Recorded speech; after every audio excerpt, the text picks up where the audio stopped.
qu'on n'ait pas à nous signaler des cas de tentative de bourrage d'urnes ou de transport d'électeurs, encore moins de rupture de bulletins de vote dans les bureaux de vote. Il est important que les Sénégalais puissent s'exprimer. Appeler également ces mêmes autorités publiques au respect des résultats qui seront issus du scrutin d'aujourd'hui, parce que nous sommes convaincus que ces résultats seront largement favorables à l'opposition. En appelant à leur sens du fair play et à leur sens du dépassement républicain pour l'intérêt et la stabilité de ce pays. En profiter également pour lancer un appel à toute la population sénégalaise à sortir massivement voter. On nous signale qu'à cette heure-ci, le taux de participation au niveau national est encore relativement faible.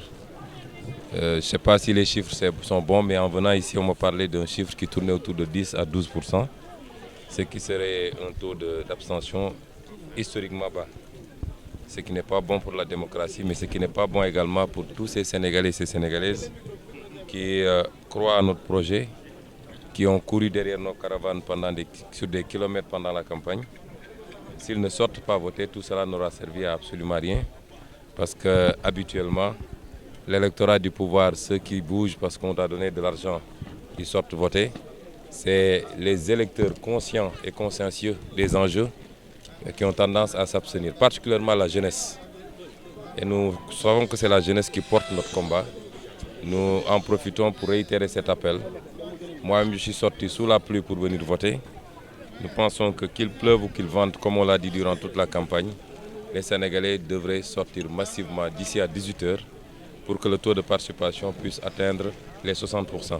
Théoriquement, on ne devrait pas le craindre, parce que tout dépend de l'importance que chaque Sénégalais et chaque Sénégalaise accorde à ce scrutin. Je crois que chacun d'entre nous vaque à ses occupations malgré la pluie, selon l'importance qu'il accorde aux préoccupations du moment. Il s'agit d'une responsabilité individuelle d'abord. On ne peut pas être dans une situation où on donne l'impression qu'on vote pour quelqu'un ou pour les faveurs de quelqu'un. Moi qui vous parle, je ne suis pas candidat et j'ai battu campagne sur tout le territoire et je suis là pour voter. On ne vote pas pour un candidat, on ne vote pas pour une liste, on vote pour soi-même et par rapport à ses convictions.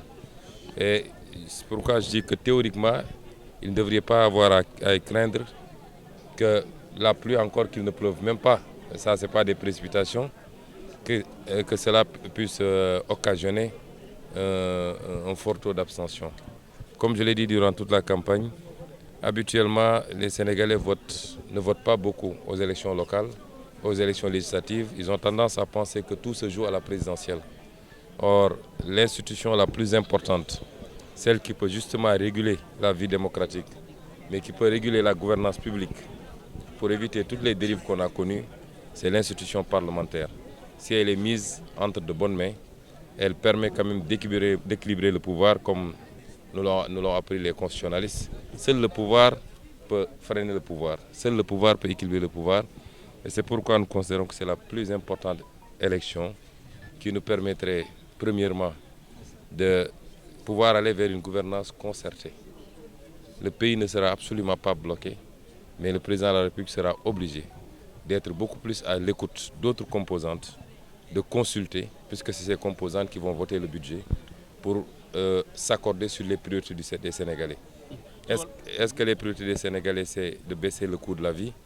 Est-ce que les priorités des Sénégalais, c'est de créer les conditions de l'emploi pour les jeunes, d'améliorer le plateau médical, l'offre en enseignement supérieur et en éducation? Ou est-ce que les priorités des Sénégalais, c'est de construire de beaux stades, de belles autoroutes, alors que les gens ne mangent pas à leur faim?